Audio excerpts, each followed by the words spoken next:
Thank you, Eamon. Thank you very much. The good summer weather has me under the weather, so you'll have to allow for a slight cold. I spend much of my working day, particularly at the moment, wrestling with how best to reform and sustain the business side of RTÉ. The recession has been difficult on us, as it has on every media organisation. Recent editorial mistakes and rapid technological changes are posing even deeper questions. But despite all the apparent negatives, and nobody knows better than RTÉ how difficult the environment is, I would also have to say that the media market at the moment is fascinating. And I don't say that in some cliched way. It is uncertain, it is challenging, but it is very, very exciting. For me, what is happening in the media market at the moment is as dramatic as anything that has happened since the advent of television 50 years ago. I genuinely believe that what's going on is that significant. RTÉ is changing rapidly, particularly in the digital arena. I'm not sure that people fully realise just how quickly Irish consumption of media has changed. When I took up this job early in 2011, which is not that long ago. It feels a lot longer than that at times, but it's not that long ago. When I took up this job, about 18% of total page impressions on RTÉ came from mobile. Last month, that figure surpassed 50% in a very short space of time. And that's on RTÉ, which is the biggest owned domestically owned site and the fourth biggest in the country. Over 50% on mobile in a very short space of time. What is becoming a little clearer is what will be required of news organisations and broadcasters in the future. I want to outline to you just some of those requirements and also give you an idea of how RTÉ is trying to meet to adapt to them. Certainly not to set RTÉ up as some perfect role model, but to give you some kind of an insight into the challenges and the future. The first requirement for news journalism and for broadcasters will be constant innovation. Things are just changing so rapidly. When we launched the RTÉ player, we made predictions on what the consumption would be. And the prediction we made for the first year was surpassed in terms of streams in the first 3 weeks. That's how dramatic it was. That's how dramatic the impact was.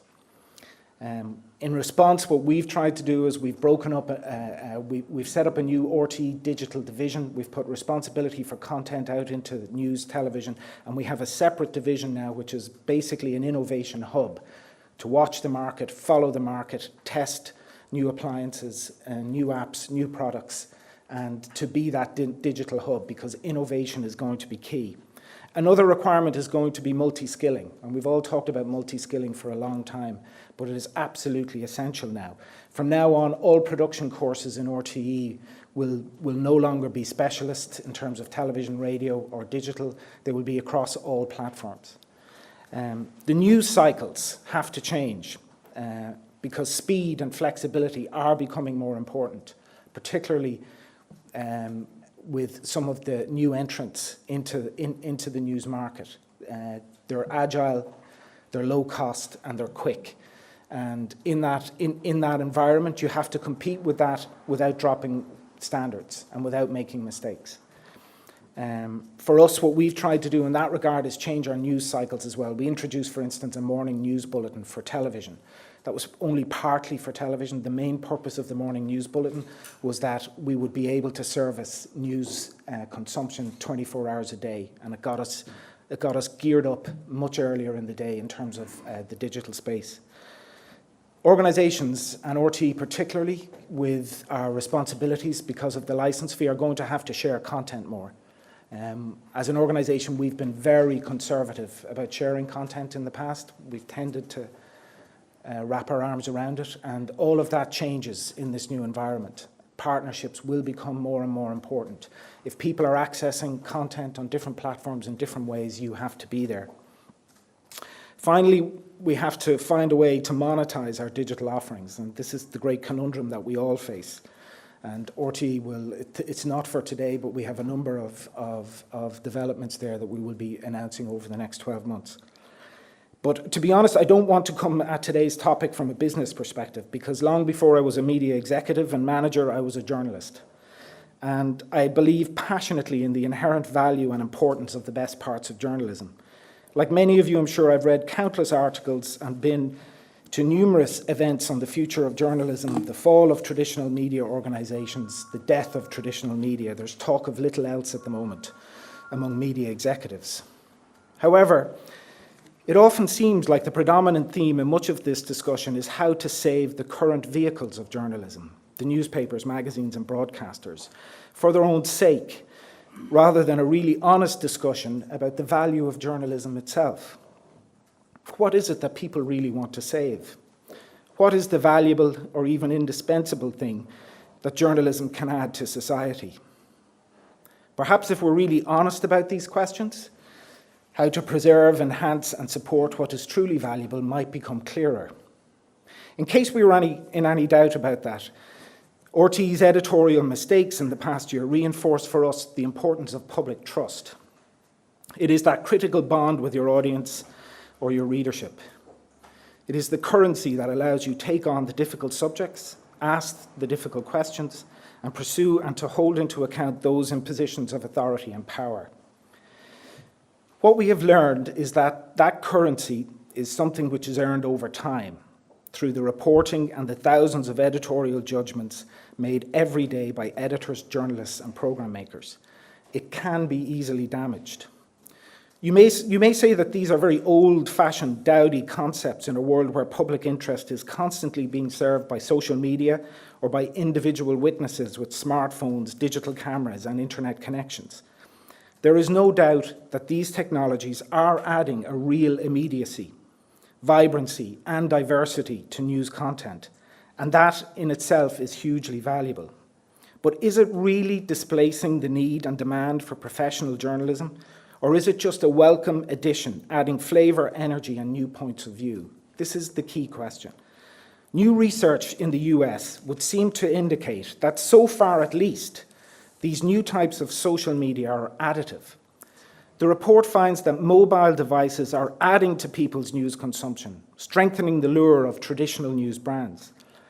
For instance, despite the huge proliferation of countless news aggregator services, blogs, social media, giants like Facebook and Twitter, 17 out of the top 25 sources of online news in the US come from long-standing news brands.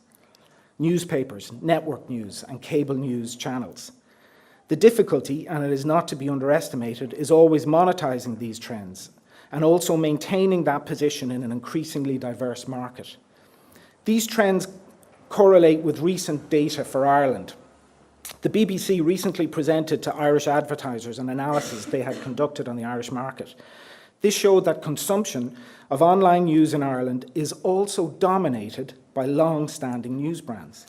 When the survey panel was asked about which websites they regularly use to keep up to date with news and current affairs, 73% said RTE.ie, 53% said BBC, 35% said the Irish Times, and 28% said Sky News. There certainly is also an appetite for new web-only news services such as journal.ie, which in this survey came in at 23%. But the appetite for them in Ireland seems to be on local services like that. So for me, there is an opportunity here, because we're talking an awful lot about the death of traditional media, and certainly we are facing huge challenges. But this research would seem to suggest that there is still an opportunity, there is still an appetite in a new space for traditional brands. Our own research would also support the contention that trust is a key driver of online news consumption. And it is somewhat reassuring for us that despite our recent serious editorial setbacks, our research shows that RTÉ remains the most trusted media organisation in the country. But we must earn that, and we must repair whatever trust we lost. I cannot overestimate the importance of this trust factor, particularly for what would be seen as traditional legacy news organisations.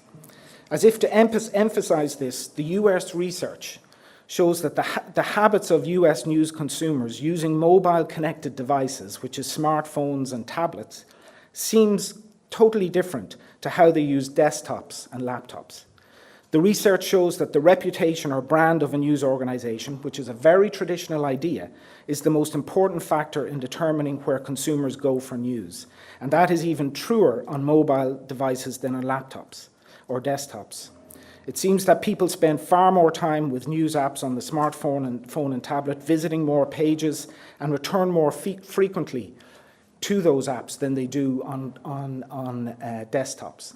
And this is early days in this research, you know, and the market is changing so much. But for organisations like RTÉ, like the Irish Times, for other organisations, this is key, you know, because people are talking about the death of those traditional broadcasters, traditional news organisations. For us, this is very encouraging when you consider that in the case of our online news services, mobile traffic accounts for over 65% of page impressions. For me, this reinforces a belief that I've long held about the challenge of technology and the internet for traditional media organisations. In a world where the barriers to entry are virtually nil, where technology is reducing the need for specialist production skills, where anyone can publish anything, what will prosper are those sources of news that are consistently both relevant, flexible, and trusted. To come back where I began, what does this mean for journalism, particularly journalism in RTÉ? It means that quality and trust, always vitally important, will, if anything, there's new technology. It means that quality and trust, always vitally important, will, if anything, become increasingly important factors as the internet becomes more mobile. It means that we have to invest in our journalists and our journalism. All journalists and journalism has to be aware of the new reality and has to be prepared for that. The responsibility of the licence fee, and I call it the responsibility, means we must make our content more available on multiple platforms and through more content partnerships, and we are attempting to do that. And finally, it means that we must embrace the opportunities of new technologies that allow us to engage with new audiences. I would argue that far from being diminished, professional high-quality journalism and public service journalism has rarely been more relevant or more necessary than it is today.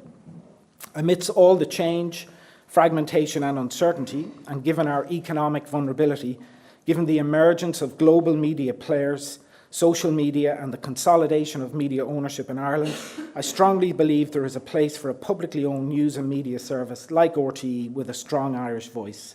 I also believe there will be a place for quality, trusted journalism in a number of different areas in whatever new environment emerges. Thank you.